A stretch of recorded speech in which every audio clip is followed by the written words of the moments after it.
estou também animado para ouvir a voz de Deus falar conosco. Já está falando. Desde já eu quero agradecer a Deus por mais uma oportunidade que me concede fazer uso e menção da palavra dele, que eu acho que é uma oportunidade única. Toda vez que eu ministro, eu tenho para mim uma oportunidade única. Quero agradecer também ao pastor, que para mim é uma honra ele estar sentado aqui para me ouvir. Rapaz, gostaria eu de estar no seu lugar aqui. A toda a igreja, todos os presentes, eu sei que é uma quarta-feira dessa, né? Muitos trabalharam, largaram o seu serviço, chegaram em casa, tomaram o seu banho e se destinaram para a casa do Senhor, a fim de aprender, a fim de crescer, de ser instruído. Sabemos que o culto de ensino ele não é um culto, às vezes, ainda que entrou na mente de muitos, mas eu louvo a Deus por esta igreja, porque quando eu procurei uma igreja, e eu vim aqui uns 2 meses, né? E de cara eu já percebi assim, essa igreja é uma igreja biblista. Então eu vou ficar aqui. Só pelo tempo da mensagem, da palavra, pelo critério dado à palavra e também o carinho de cada um de vocês, eu me identifiquei e fiquei aqui. Então eu louvo a Deus, porque eu tenho certeza que estou no lugar certo. Amém? Abra sua Bíblia, Marcos, capítulo 5. Nós vamos dar continuidade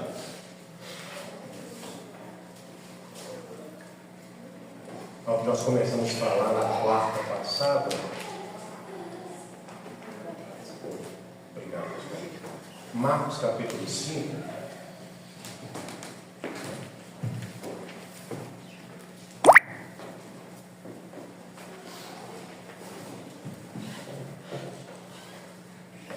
Quem esteve aqui quarta-feira passada, diga amém. Amém. Quem não esteve, diga eu. Amém. Eu quero te dar um resumo, então, bem breve do que foi tratado na primeira parte. Marcos capítulo 5, nós estamos trabalhando sobre a estrutura da vida espiritual de Gadara e do Gadareno. Então nós falamos na primeira parte que chegar é a prova de que nós vencemos o percurso. Chegar é a prova que nós vencemos o percurso. Nós vimos também que toda vida cristã, nós falamos também que toda vida cristã, toda chamada, todo ministério, ele começa na Galileia. Então, toda vida cristã, toda chamada, todo ministério, ele começa na Galileia. Então, Galileia é onde tudo começa. E Gadara é o palco do meu ministério. É o apogeu, é o holofote, é o ápice. Então Gadara é tudo isso quando eu chego lá no meu ministério. Porém, para chegar em Gadara, só estou frisando o que foi falado para relembrar alguns e aqueles que não vieram.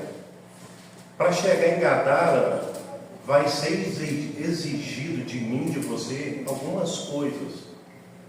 Vai ser exigido eu ser moldado, eu ser maduro, eu ser treinado, eu ser ensinado, eu ser preparado. Por quê? Por mais que Gadara é palco para o meu ministério, mas Gadara não é lugar para iniciante. Gadara não é lugar para despreparado. Gadara é lugar para quem está preparado.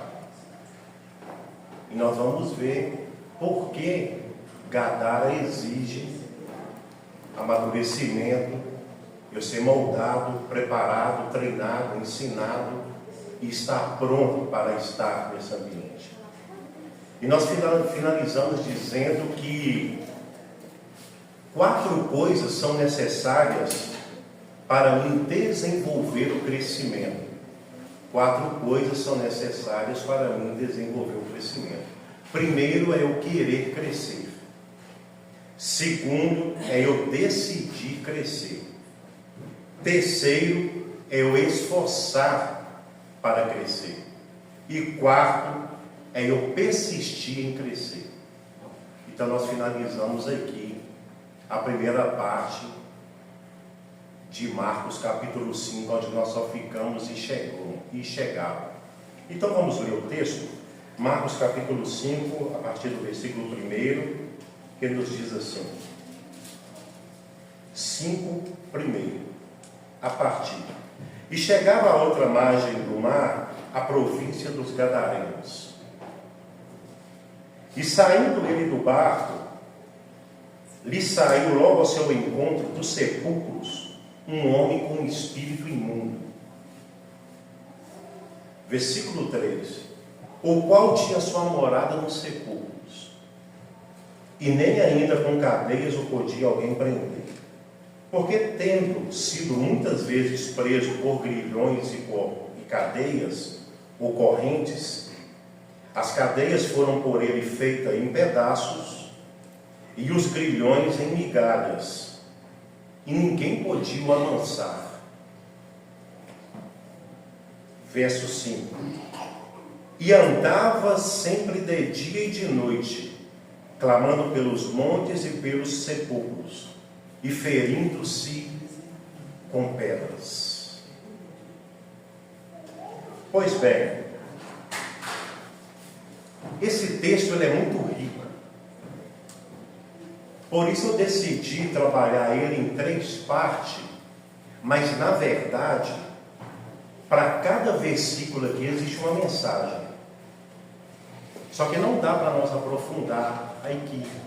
Deveria levar mais tempo. Amém. Então, eu fiz uma exegese de cada versículo, e cada versículo vai te dar uma estruturação e uma mensagem. Porém, nós vamos trabalhar a segunda parte hoje aqui desse texto, que é a estrutura espiritual do mundo de Gadara e do Gadareno. Porque existe uma estrutura espiritual nesse ambiente. E nós vamos trabalhar essa estrutura hoje, nesse tempo que foi nos dado. Então, o versículo 1 do capítulo 5, ele termina dizendo: e chegaram à província dos Gadarenos. Verso 1, parte B. A província dos Gadarenos representa o mundo atual, que é um mundo de paliativos. O que é um mundo de paliativos? É aquilo que não é definido. É um ambiente dominado por mentes demoníacas. E este é um mundo de paliativos. É tão dominado por mentes demoníacas que os valores são invertidos. Quando você lê o texto, você percebe que nesse ambiente os valores são invertidos. Por quê? Eles valorizam mais porcos do que gente. Então os valores aqui nesse mundo, ele é invertido. Eles valorizam mais o que os porcos podem lhes oferecer do que o que as pessoas podem lhe oferecer. Então em Gadara, quem tem mais valor é porco, não gente. Porque os valores em Gadara, ele é invertido. Só a título de curiosidade, eu não gosto muito de dar esses dados, mas Gadara era uma cidade luxuosa. Gadara era uma cidade rica, porque judeu não come carne de porco. Mas a população de Gadara não era formada por judeus. E o comércio forte de Gadara era a criação de porcos e venda de porcos. Então eles tinham exportações de porcos, eles criavam porcos. E isso fez a economia ficar muito rica em Gadara. E Gadara era uma cidade luxuosa, por causa do comércio. Mas só que eles inverteram os valores. Eles começaram a valorizar mais porcos do que gente. Então essa é uma das estruturas de Gadara. Gadara é o lugar onde eles valorizam mais a sujeira do que a pureza.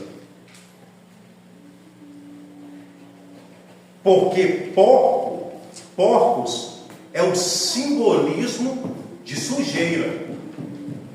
E também eles valorizam mais a sujeira do que a limpeza. Gadara é um lugar que quanto mais sujo você for, quanto mais mentiroso você for, quanto mais falso você for, quanto mais enganador você for, quanto menos crente você for, mais valorizado você será. Por quê? Porque Gadara é um lugar de valores invertido. Então o mentiroso em Gadara tem valor, o falso em Gadara tem valor, a pessoa de duas personalidades em Gadara tem valor. Por quê? Porque Gadara é lugar de valores invertidos. Esse é o mundo de Gadara. O limpo, ele não tem moral em Gadara. O certo, ele não tem moral em Gadara. O fiel, ele não tem moral em Gadara. O honesto, ele não tem moral em Gadara. O justo, ele não tem moral em Gadara. O de bom caráter, ele não tem moral em Gadara. Porque Gadara é um lugar de valores invertido. Gadara funciona assim: o errado é o certo e o certo é o errado.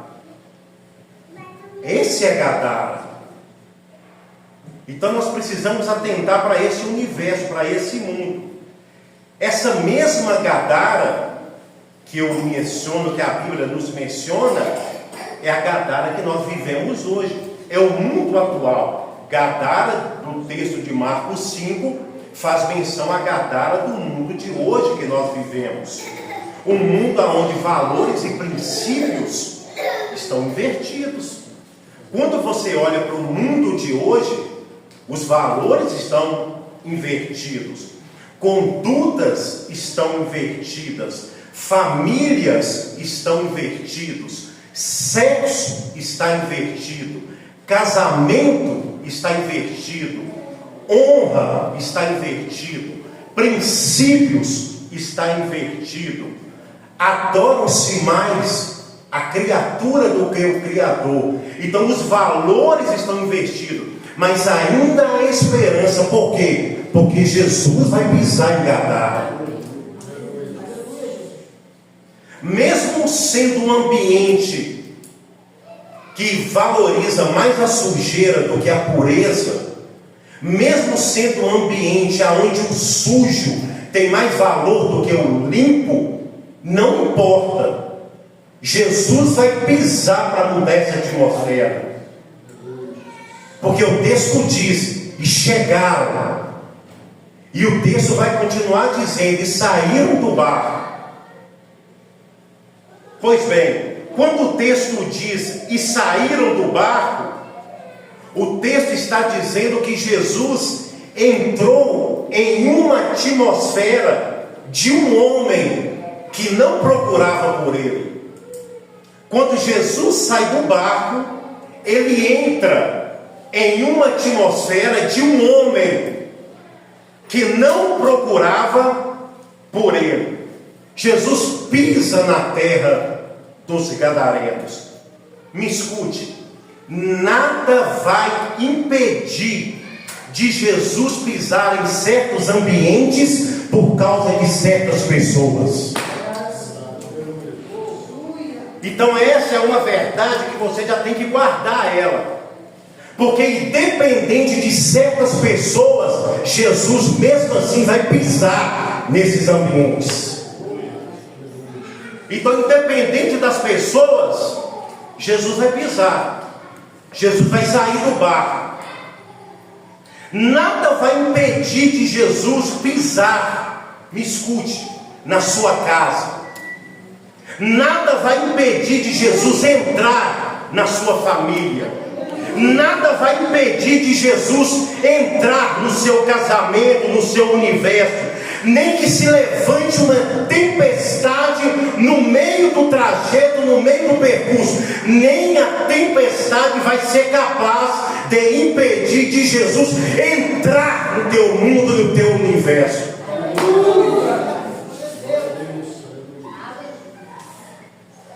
Agora me escute. É um culto de ensino. Então eu tenho que trazer a dinâmica mais para o ensino. Então eu preciso te dar alguns componentes que talvez em uma mensagem eu não te daria.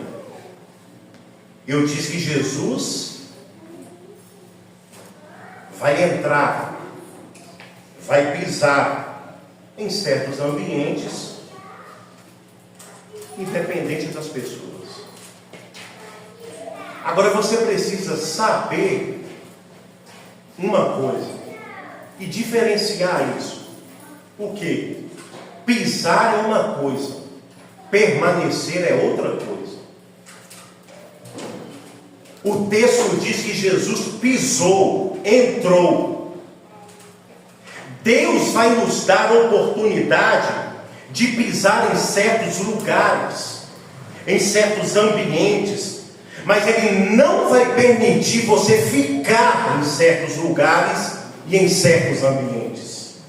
Porque existem pessoas que elas pensam assim: deu certo aqui, então eu vou ficar. Eu gostei daqui, então eu vou ficar. Eu me adaptei aqui, então eu vou ficar. Só que existem lugares e ambientes que você vai somente pisar, mas você não vai ficar neles. Quem está aí, diga amém. Amém. E tem pessoas que pensam assim: eu vou ficar aqui porque aqui está bom. Mas não é isso que Deus quer quando você lê o texto. Jesus pisou, mas Jesus não ficou.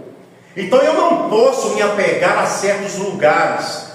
Eu não posso me apegar a certos relacionamentos. Eu não posso me apegar a certos ambientes, a certos eventos, a certas amizades. Jesus não foi embora simplesmente porque o expulsaram. Ele foi embora porque não era propósito dele ficar. Quando eu sei que não é mais propósito de eu ficar em certos ambientes, quando eles começarem a me expulsar do ambiente. Então, quando eu começar a ser expulso do ambiente, é porque não é mais propósito de eu ficar no ambiente. Então me escute e guarda essa verdade. Lugares que você não é aceito, não force para ficar. Lugares que você não é aceito, não force para ficar. Eu levei uma vida para aprender isso. Eu levei décadas. Eu levei muito tempo para aprender isso. Mas aprendi. Há lugares que não é para você ficar. Então não insista em permanecer nele. Não fique em ambiente que você é tolerado, mas não é celebrado. Michael Murdock vai dizer que todo ambiente que você não é celebrado, mas tolerado, as pessoas nunca serão um canal de bênção na tua vida. Mas os ambientes que você é celebrado, você é aceito, as pessoas sempre serão um canal de Deus de bênção na tua vida. Então não insista em ficar em lugares que você não é aceito, você é tolerado. Amizades que você é tolerado, não insista em ficar em relacionamentos que você é tolerado, em ambientes que você é tolerado. Nós temos essa carência de querer ser aceito, de ficar em certos ambientes, porém você não é aceito ali, você não é bem-vindo ali, então vai embora dali.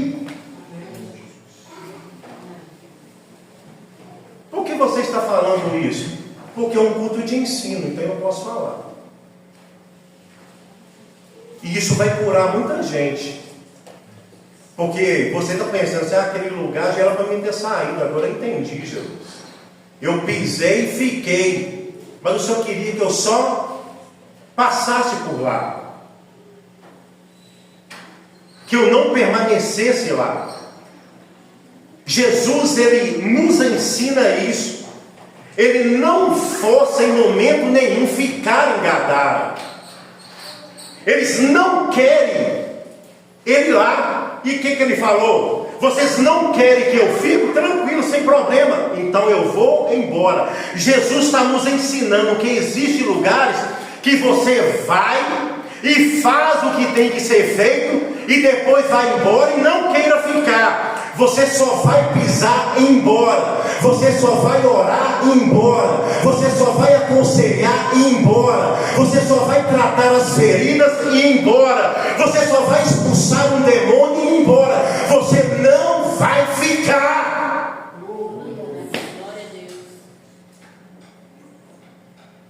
Você tem que aprender isso.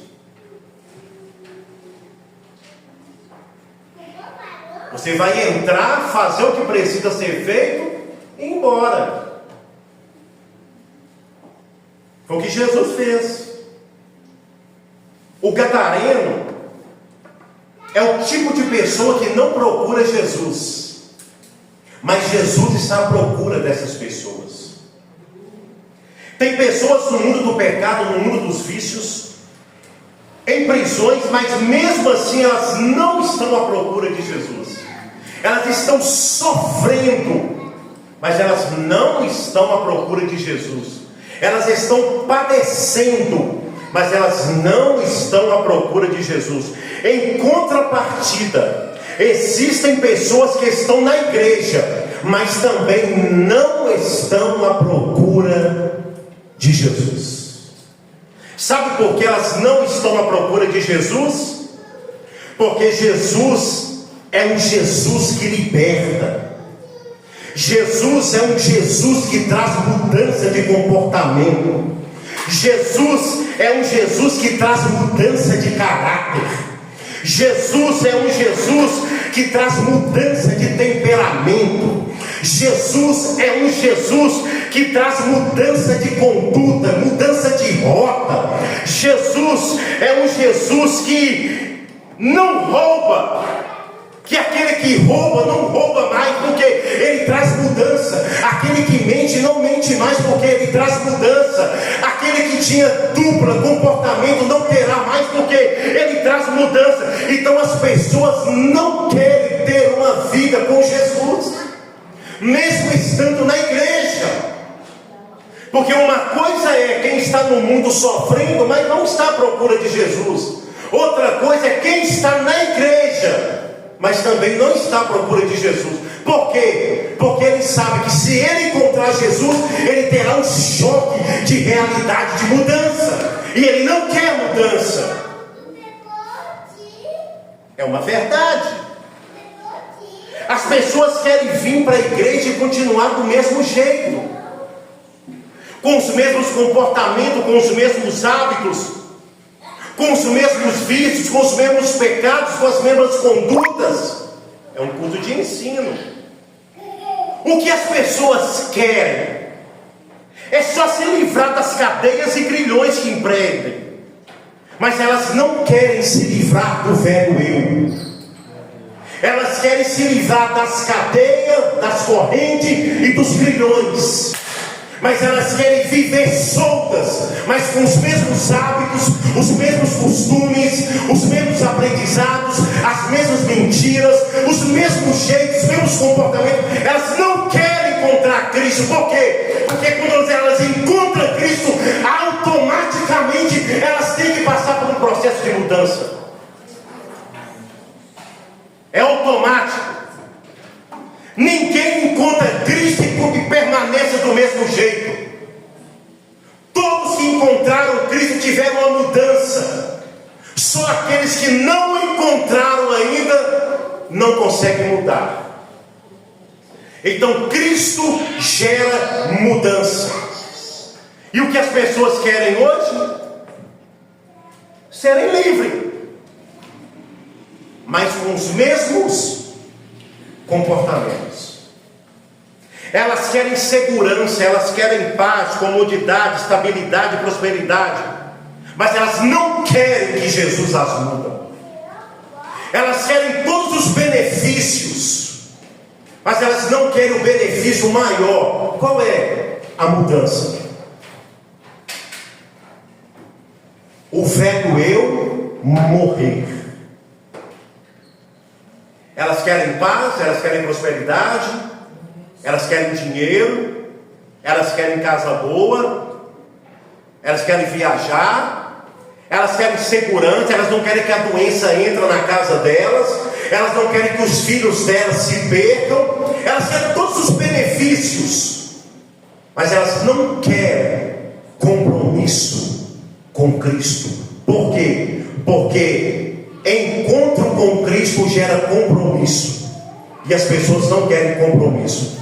As pessoas querem hoje um relacionamento sem comprometimento. A geração de hoje, o que ela quer? Ficar, porque ficar não gera vínculo, ficar não gera responsabilidade. Então ficar, eu fico hoje, amanhã não fico mais. Só que Jesus não é dessa forma. Jesus, ele quer você por completo. Você está aí? Diga amém. Amém. Vamos caminhar. Essas pessoas então, elas não estão à procura de Jesus. Elas estão à procura de um chaveiro. Elas estão à procura de um desatador de nó. Porém, você não vai encontrar isso em Jesus. Você vai encontrar isso na macumba, na umbanda. Por quê? Porque Jesus não é chaveiro e nem desatador de nó. Jesus é Salvador. Jesus não é banqueiro. Jesus não é dono de concessionária.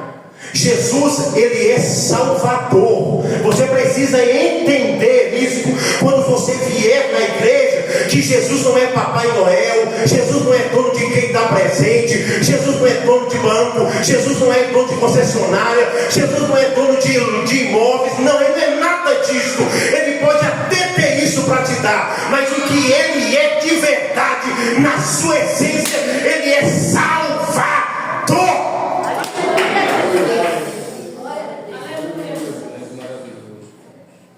Porque ele mesmo disse: eu vim para salvar todos quanto estão perdidos.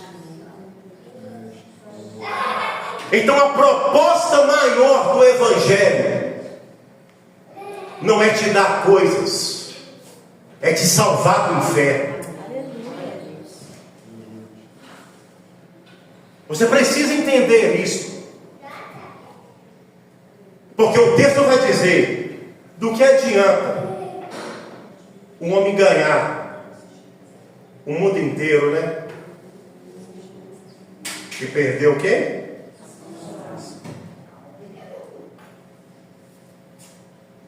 Do que adianta você ser próspero aqui, você ser rico aqui, você ter um bom carro, uma boa casa, uma boa grana, mas daqui uns dias Se Jesus não vier para arrebatar a sua igreja, Ele te chamar no individual, você se envolver num acidente de trabalho, de trânsito, seja onde for, e você passar a eternidade no inferno.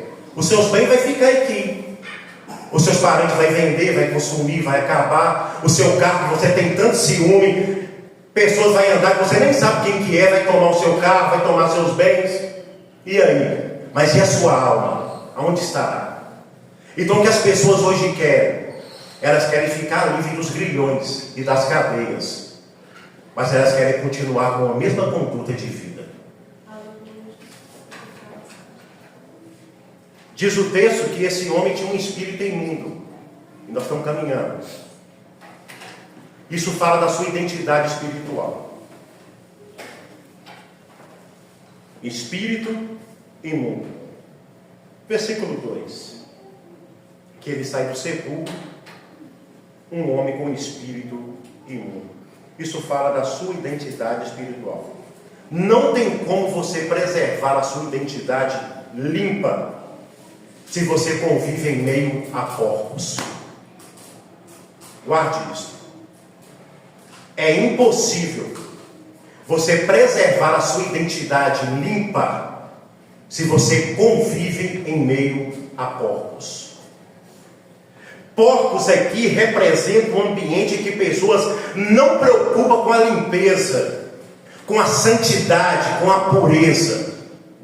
A Bíblia diz que aquele que tem uma identidade limpa, que a limpe mais ainda.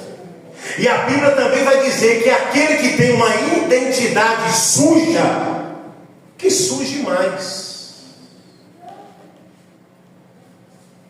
E o ambiente que você convive, seja de forma direta ou indireta, me escute, um ambiente que você convive, seja de forma direta ou indireta, influencia a sua identidade, influencia as suas ações, as suas emoções, as suas crenças e os seus comportamentos. Então, desculpa, você é o resultado do seu ambiente. Eu sou o resultado do meu ambiente. Esteja em ambiente que as pessoas desprezam o ensino, que você também vai passar a desprezar o ensino. Esteja em ambientes que as pessoas é medíocre, você passará a ser um medíocre. Esteja em ambientes que as pessoas têm a mente pequena, você será o próximo a ter também a mente pequena. Esteja em ambiente que as pessoas não têm temor a Deus, você será o próximo também a perder o temor a Deus. Esteja em ambientes em que as pessoas desprezam o dinheiro, você também será o próximo a desprezar o dinheiro, a bênção, a riqueza, a prosperidade. Esteja em ambientes que as pessoas não pensam em crescer e em evoluir, você também será o próximo que não vai querer crescer nem evoluir. Esteja em ambiente que as pessoas não gostam de orar, você também passará a não gostar de orar. Esteja em ambiente que as pessoas falam mal do pastor, você também passará a falar mal do pastor. Esteja em ambiente que as pessoas não gostam de ler a Bíblia, você também vai deixar a Bíblia fechada em casa e também não lerá mais a Bíblia, porque você é o resultado do ambiente das pessoas que você convive.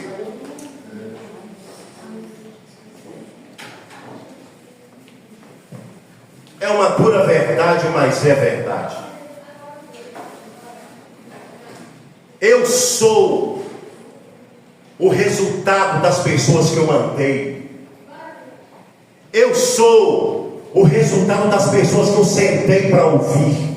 Eu sou o resultado dos livros que eu li, das madrugadas que eu orei, dos dias que eu jejuei, das vigílias que eu passei, do preço que eu paguei. Muitas vezes a minha esposa dormindo, meus filhos dormindo, e eu na mesa orando, estudando. Deus me dá uma mensagem para falar com a tua igreja. Eu sou o resultado do sacrifício. Quando eu fiz o meu meu primeiro curso de teologia básico, primeiro. Sabe como que eu paguei ele? O pastor falou comigo assim: você tem que fazer um curso. Eu falei assim: é mesmo? Ele falou assim: é, rapaz, tem muita coisa que você precisa melhorar. Eu falei assim: mas eu não tenho dinheiro para pagar. Ele falou assim: eu vou construir. Faz o seguinte, você trabalha de servente para mim e eu te pago o curso. Sabe quanto caiu o curso na época? R$100 por mês. Eu trabalhava a semana inteirinha na casa dele de servente. E as aulas eram de segunda a sexta, todos os dias, intensivo. E assim eu paguei o meu curso. Quer fazer outro, não? Assim eu paguei. Eu não tinha dinheiro para pagar. Então eu paguei com a minha mão de obra. Tudo tem um preço. Você precisa ter mestres, ensinadores, doutores na tua vida. Existe um ditado que eu gosto muito dele, e eu caminho para o fim para encerrar essa parte. Quando você estiver sentado em uma mesa e você começar a perceber que você é o mais inteligente dessa mesa, o cara da mesa, está na hora de você mudar de mesa.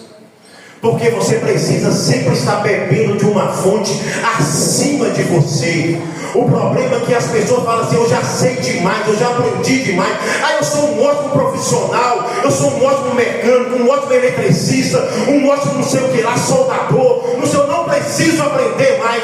Quando você parar de aprender, você deixou de crescer. Então você precisa estar bebendo de uma fonte. E essa fonte às vezes não será só o Espírito Santo, não será só Deus, será homens dotados de capacidade e de conhecimento, que vai dizer assim, como Gamaliel disse para Paulo: senta aos meus pés, e enquanto você não aprender tudo que eu tenho para te ensinar, não levante daqui para ensinar. Então Paulo, por isso ele vai escrever a maior parte do Novo Testamento, porque deveria ser Pedro, que era cheio do Espírito Santo, mas não, foi Paulo que foi aprendido, que aprendeu aos pés do mestre Gamaliel. Então quanto mais você sabe, mais longe você vai. Quanto mais você sabe, mais longe você vai. Quanto mais você sabe, mais longe você vai. Porque o que você sabe te trouxe até aqui e não pode te levar adiante. O conhecimento que você tem te trouxe até aqui, mas para ir adiante você precisa crescer mais. Então você é o resultado do ambiente e das pessoas que você convive. Espírito imundo. Eu encerro aqui. E o que esse espírito imundo fez? Está no texto. Arrumou uma casa para ele. Porque é assim, todos aqueles que não querem crescer, todos aqueles que é resultado do ambiente, esse espírito imundo agora, ele vai dar uma casa para ele, e a casa dele está no texto. É um sepulcro. O texto diz que ele morava no sepulcro. Você já parou para pensar alguém morando no sepulcro? Já parou? Já parou para imaginar se o meu filho mora no sepulcro? O meu marido, onde o marido está? Ele está morando no sepulcro. Já parou para imaginar isso? Então esse espírito imundo vai arrumar uma casa para ele. E a casa dele é a morada no sepulcro. E a morada do sepulcro fala do universo dele. Como que está o universo dele, a vida dele? Me escute. Ele mora no sepulcro. Isso aqui fala do mundo dele. Fala da realidade dele. Fala do universo dele. Então, como que está o universo dele? Como que está a vida dele? Está assim. Bela por fora, mas por dentro só coisas mortas. Porque quem mora no sepulcro, ele tem essa aparência. Ele é belo por fora, mas por dentro só tem coisas mortas. Porque o sepulcro é isso. Você passa, você olha uma lápide, é linda, bem tratada, bem limpinha, com flores, um granito, uma escrita bonita, mas por dentro só tem coisas mortas. Então este é o universo dele, porque ele é um vivo em meio aos mortos.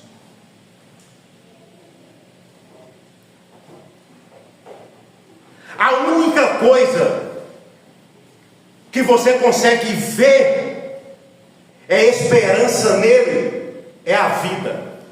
A única coisa, quando você olha para o gadareno e você consegue ter esperança, é porque ele ainda está vivo. Porque em volta dele, dentro dele, tudo está morto, mas ele permanece vivo. Você olha para o gadareno, você fala assim: não tem mais jeito. Em volta dele e dentro dele, tudo está morto, mas ele está vivo.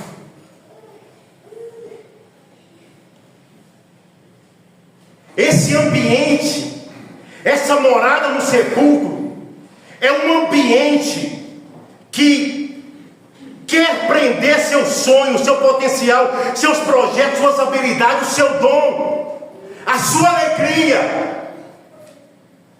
Esse sepulcro quer prender isso em você. Só que tem algo aqui que é lindo. Observe que neste mundo, nesse universo dele, tudo em volta dele está morto e enterrado, mas não consegue nem matar ele e nem enterrar ele.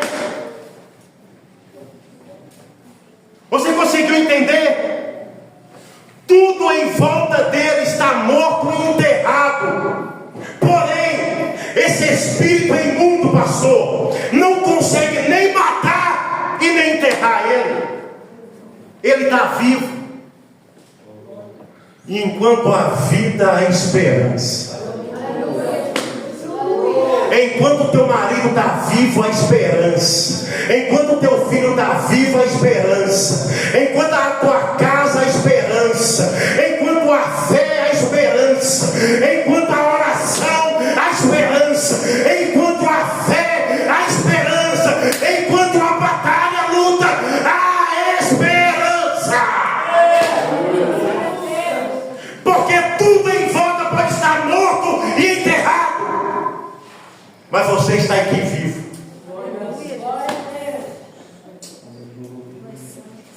Você está vivo. Você está vivo. O problema de pessoas que vivem neste universo, neste mundo, nessa realidade, são pessoas que vivem revirando aquilo que já está morto e enterrado.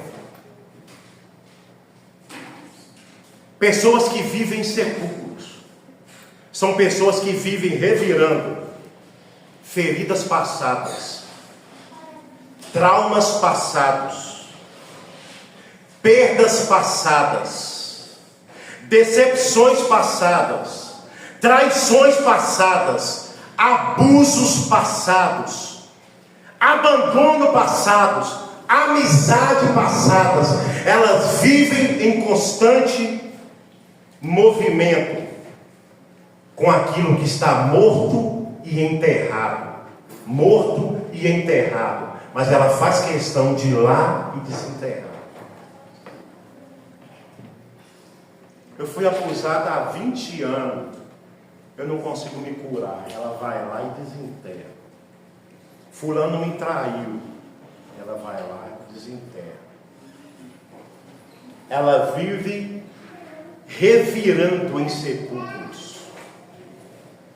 Isso é o universo dele. Ele vive revirando em feridas passadas. Meu marido fez isso comigo, eu não perdoo. Tem 30 anos, irmão. Misericórdia. Ah, meu genro fez isso comigo, eu não perdoo.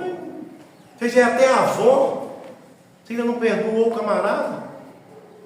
Vive revirando feridas, traumas, perdas, traições, decepções passadas. Me escute. Satanás, ele pode ter acabado com seus sonhos, com seus projetos. Ele pode ter acabado com o seu potencial, com as suas habilidades, com a sua alegria. Ele pode ter acabado com as suas finanças, com a sua empresa. Ele pode ter matado e enterrado tudo à sua volta. O que ele não conseguiu e nem vai conseguir é te matar e te enterrar. Ele matou os sonhos, ele matou os projetos, ele matou as habilidades, ele matou o dom, ele matou o talento, ele matou a esperança, ele matou tudo no gadareno. Mas teve uma coisa que ele não conseguiu matar e nem enterrar: a vida dele. E Jesus vai pisar em Gadara. Jesus vai colocar os pés em Gadara. E eu encerro aqui, porque eu já falei foi muito. Verso 4 para encerrar. Porque tendo sido muitas vezes preso por grilhões e correntes, e estas foram por eles feitas em pedaços, e os grilhões em migalhas, e ninguém podia o amansar. Eu encerro aqui. A sociedade prendeu ele por fora, perceba, ou tentava prender ele por fora. Porém, os demônios o prendiam por dentro. Qual que é a maior prisão? A por fora ou a por dentro? A por dentro. Deixa eu te falar. Se eu pegar uma pessoa aqui e amarrar os pés dela, ela consegue chegar até a porta. Se eu pegar uma pessoa, amarrar o pé e a mão, ela consegue chegar até a porta. Se eu pegar uma pessoa, amarrar o pé e a mão e o pé, ela consegue rolar, estripuchar, revirar, chegar até ali. Mas se eu pegar uma pessoa e prender a mente dela, ela não dá um passo daqui. Porque ele está preso por dentro. Se eu pegar uma pessoa e falar: você não pode, você não consegue, você não é capaz, você é feio, você é desprovido de boniteza, de lindeza, você nem olha no espelho, acabou. Se tiver espelho na casa dela, ela tira. Ela fala: o Hélio falou que eu sou feio. E o complexo de inferioridade vai estar instalado nela. Aonde ela chegar, pode ser em qualquer festa, qualquer evento, o que for, ela está presa, ela não consegue se soltar. Então a pior prisão é a por dentro. Por quê? Porque o diabo sabe que se ele te prender aqui, ele pode te soltar aqui, que você sempre vai ser um escravo dele.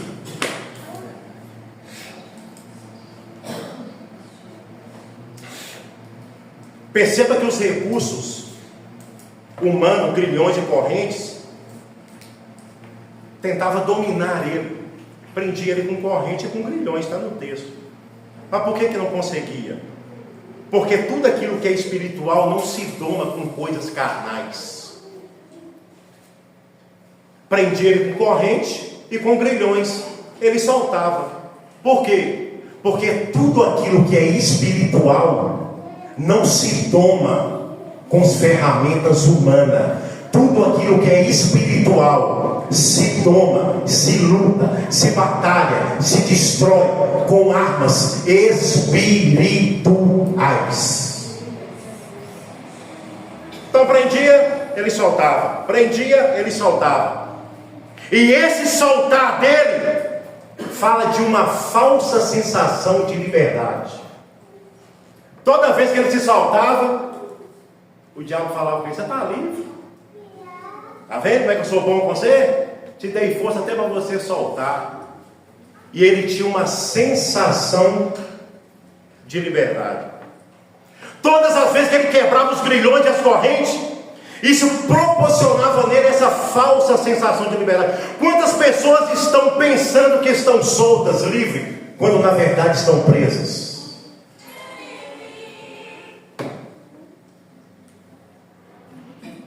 O que eles têm é uma falsa sensação de liberdade, uma falsa sensação que o diabo dá, que é falsa sensação de liberdade. E Jesus, o que ele dá? Uma verdadeira sensação de liberdade.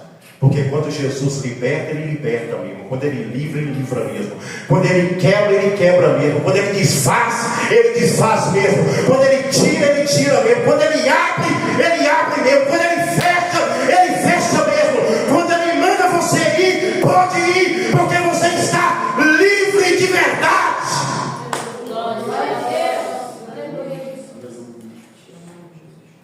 Amém? Amém. Pedaços e migalhas. Quando ele quebrava, os ferrolhos e as correntes viravam pedaços e migalhas. Isso fala da vida dele. A vida dele representava isto: pedaços e migalhas.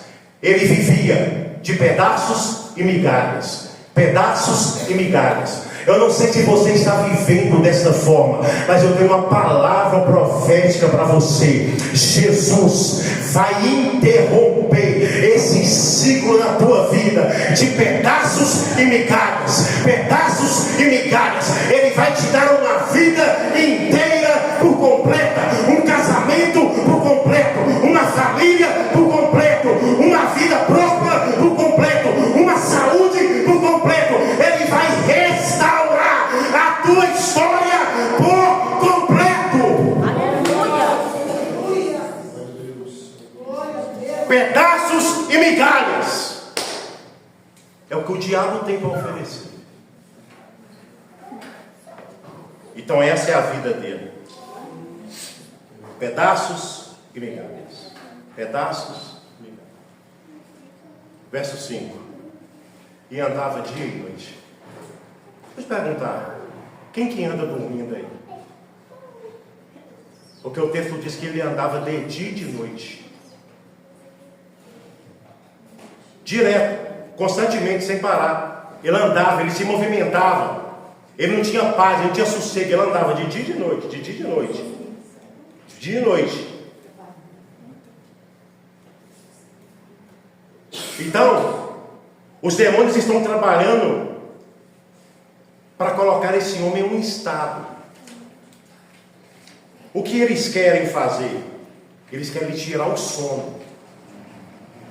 Os demônios, eles querem tirar um momento de descanso, um momento de recarregar as energias. Por quê? Porque eles sabem que você cansado, estressado, fadigado, você produz pouco.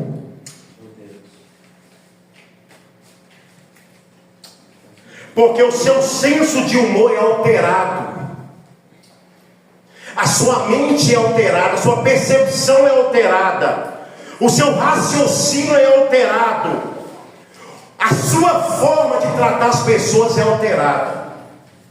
Quem nunca ouviu essa frase? Você chamar alguém e a pessoa te atender ali, eu estou de barranco, eu não dormi bem essa noite.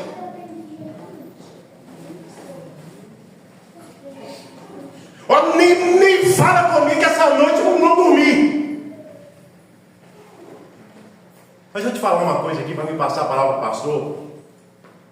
Você precisa saber disso. O diabo chegou aqui primeiro do que eu e você. Você tem quantos anos? 60, 70, 50, 30? Ele chegou aqui há uns 6.000 anos atrás. Ele estuda a raça humana desde quando o primeiro Adão chegou, o primeiro ser vivente. O que ele falou para Deus sobre Jó? Tem observado o meu servo Jó? Tenho observado. Sabe o que é observar? É montar campana em frente. Então, saiba você que na porta da tua casa tem os anjos de Deus, mas ao derredor tem o diabo. Ele sai 6 horas, ele volta às 5. Ele estressa com isso, ela estressa com aquilo. Ela gosta disso, ele gosta daquilo. Isso irrita. Se eu colocar isso na mente dele, ele não dorme. Ele não dormindo, ele vai ter insônia. Ele tem insônia, ele cai na ansiedade. Ele cai na ansiedade, ele vai para a depressão. Caindo na depressão, eu vou fazer ele tirar a vida. É uma escala. Então o que o diabo tentou quando fez de tudo para matar ele não conseguiu? Falou assim: eu vou pôr ele para não dormir, andar de dia e de noite. E ele vai se estressar e vai falar assim: eu vou matar ele. Ele vai suicidar. Se eu não consigo matar ele, eu vou fazer ele próprio tirar a vida. Fica de pé e eu oro por você. Esse andar de noite e de dia é uma das últimas cartadas do diabo. Porque o diabo está falando assim: toma sua atenção, eu vou encerrar aqui, você precisa ouvir isso. O diabo está dizendo assim: já que eu não consigo matar ele, eu vou pôr ele em um estado que ele mesmo tira a vida dele. Então me escute. Você sabia que a cada 40 segundos uma pessoa suicida? Ah, você não sabe. Essa semana, eu tive a infelicidade de ter um amigo que suicidou. Aqui em Pedro Leopoldo. Eu não vou falar o nome porque... E eu vi ele, eu fui abastecer a moto no posto, ele estava no carro, eu conversei com ele. 4 dias depois chega a notícia: fulano suicidou. A cada 40 segundos uma pessoa suicida. Me escute. O suicídio é um dos maiores problemas da saúde pública. Existem só 4 trincheiras. Já vou entregar para o pastor, mas isso é que eu preciso falar, que pode impedir o suicídio. 4 trincheiras que pode impedir o suicídio. A primeira trincheira, a família. A segunda trincheira, a igreja. A terceira trincheira, terapia em grupo.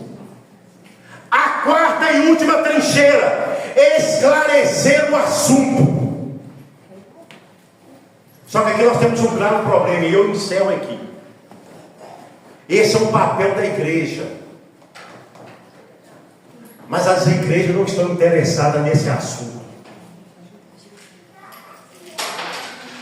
Não estou generalizando, mas eu estou falando que esse é o papel da igreja.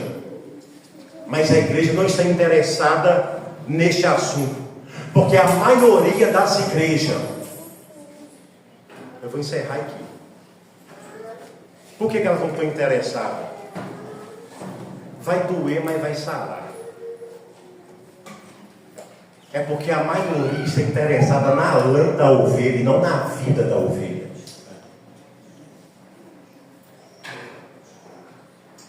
É por isso hoje tem índice de crentes suicidando, pastores suicidando. Por quê? Porque o foco está no que eu posso dar e não em quem eu sou.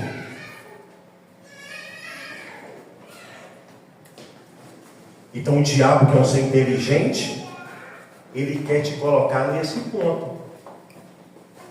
Ele quer tirar o teu sono, colocar insônia em você, colocar preocupação, SPA, síndrome do pensamento acelerado, te levar para o próximo nível, que é a depressão, e a depressão, suicídio. Só que aqui, a última parte, Jesus vai mudar todo esse cenário aqui. Então, quarta-feira que vem, você vem para você pegar o final daqui. Quantos estão aí? Diga amém. Amém. Você está aprendendo? Amém. Que bom, porque eu também estou. Feche os teus olhos e eu oro por você, com a permissão do pastor. Deus, é nesse cenário, Senhor, de pouco glória, pouco aleluia, que nós encerramos, ó Deus, essa estrutura, segunda parte dessa estrutura espiritual de cada um. Porque quando os espíritos imundos não conseguem matar, mesmo jogando em uma sepultura, mesmo colocando ele num ambiente que tudo à sua volta está morto, enterrado, mas não consegue matar, esse espírito imundo vai levar para um próximo nível, fazer com que ele próprio se mate, tirando o sono, a paz, a alegria, a tranquilidade, a felicidade, a família. Porém, o Senhor vai pisar nesse lugar. Eu peço, Senhor, nessa noite, ó Deus, que o Senhor pise na casa de cada um aqui hoje. Que a Tua presença invade a casa de cada um aqui hoje. E esse, ó Deus, que está sem dormir, preocupado, com insônia, entrando no quadro depressivo, ansioso, Senhor, traz paz, refrigério, acalma essa tempestade, traz alegria na abundância. Abaixa, Senhor, esse pensamento, esse coração acelerado, Senhor. Diminui esses batimentos, porque o Senhor é dono da vida. E que esse espírito imundo bata em retirada. Assim eu te peço no teu nome. Amém.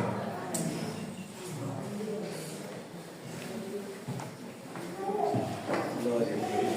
Irmãos, eu não preciso falar nada. Já estamos abençoados, né? Só vou para casa com uma preocupação muito grande, viu, evangelista? Depois dessa palavra, porque eu tenho certeza que 90% dos irmãos que estão aqui já estão num estágio avançado, né? De pensamento acelerado, de insônia. Nós sabemos, bem explicado, ensinado pelo nosso irmão, qual é o final disso tudo. Por isso que a palavra de Deus vai nos orientar que nós devemos descansar no Senhor. Descansa. A única coisa que nós podemos fazer é descansar. Nós não podemos acrescentar, né, 1 centímetro à nossa altura. Então nós não podemos mudar o dia de amanhã. Então nós não devemos nos preocupar com aquilo que nós não podemos resolver. Deus continue te abençoando. Uma palavra abençoada. Irmãos, eu tenho 2 pedidos de oração. Eu quero orar junto com a igreja. Fique sobre seus pés, nós terminamos agora. Vamos orar para a nossa irmã Gabriela, esposa do Davidson, que está ali no PA. Eu creio que Deus já fez um grande milagre na vida dela. Amém? E também eu queria pedir aos irmãos que me ajudem em oração por uma criança. O nome dela é Antonella. Está internada em Belo Horizonte. E segundo a palavra dos médicos, é só um milagre. Mas sabe quando eu recebo esses pedidos de orações, me dá uma alegria no coração? Porque quando a gente ouve, né, irmã Naí, essa palavra que é só um milagre, é uma certeza no nosso coração que a medicina reconhece que só Deus pode fazer. E se a medicina reconhece que só Deus pode fazer, nós temos certeza da nossa vitória. Amém? Oremos por essa criança, pela nossa irmã Gabriela. Não que a nossa irmã Gabriela não seja importante, pelo contrário, nós vamos orar para todos. Mas vamos apresentar essa criança ao Senhor, sabendo nós que Deus já sabe de todas as coisas. Mas a Bíblia fala que nós devemos fazer conhecidas ao nosso Deus todas as nossas petições e súplicas. Então você tem coragem de nessa noite, juntamente comigo, fechar os teus olhos e não somente pedir, mas declarar a cura sobre a vida da Gabriela e dessa criança que chama Antonella. Fala o nome dela, abra sua boca nessa noite e ore comigo. Senhor meu Deus e eterno Pai, eu te apresento, Deus, nesta noite a vida das tuas filhas. Gabriela, Senhor, que está aqui na UPA e necessita, Deus, ser visitada pelo Senhor. Eu declaro em nome de Jesus que o mesmo Espírito, Pai do Senhor, que chegou em Gadara, através de Cristo Jesus, chegue ali nesta UPA, Pai, e que a vida da tua filha seja tocada, e que ela seja transformada, e que ela saia de lá para a glorificação do teu santo nome saudável. Meu Pai, eu apresento a Antonella, está em Belo Horizonte, Pai. Talvez, Deus, aos meus olhos carnais, aos meus olhos humanos, nós estamos distantes, mas não há distância, Pai, para aquele que crê, não há distância, Deus, para aquele que confia. Então nesta noite, Pai, com a autoridade do Senhor, eu declaro em nome de Jesus restauração na saúde. Eu declaro em nome de Jesus cura sobre a vida desta criança. Pode ser, Pai, que os pais nunca vão saber que esta igreja orou, pode ser que os médicos nunca vão saber que esta igreja orou, mas o céu testificará que em nome de Jesus, daqui nós decretamos a cura, daqui nós decretamos a vida, e mesmo, ó Pai, que a morte esteja à porta, ela não alcançará esta vida, porque como a tua palavra disse, o inimigo está aí, tem muito tempo, mas o Senhor está desde a eternidade. Então nós decretamos que a morte chegou atrasada, porque o Senhor visita hoje aquela criança no hospital. Em nome de Jesus, nós declaramos cura, nós declaramos vida, nós declaramos, Pai, que o seu nome será glorificado mais uma vez, em nome de Jesus. Receba a bênção, que o grande e eterno amor de Deus Pai. Irmãos, eu ministro a bênção agora, mas o mundo espiritual, ele não é brincadeira, e eu sinto uma opressão maligna nesse lugar, e eu sinto uma opressão de Satanás neste lugar. E eu quero declarar agora, assim como foi ensinado, que ele está ao derredor, mas ele não tem poder de tocar nas nossas vidas. E aonde você estiver, eu te repreendo em nome de Jesus. Aonde a minha voz alcança agora, eu repreendo em nome de Jesus. Sai agora em nome de Jesus. Oh Pai, o inimigo não vai aprisionar mais vidas neste lugar. A presença de Deus habita neste lugar. Eu repreendo em nome de Jesus que o grande e eterno amor de Deus Pai, que a graça poderosa e infinita de Cristo Jesus e a comunhão do Espírito Santo seja com todos nós, não só hoje, mas para todos sempre. Amém. Deus te abençoe em nome de Jesus.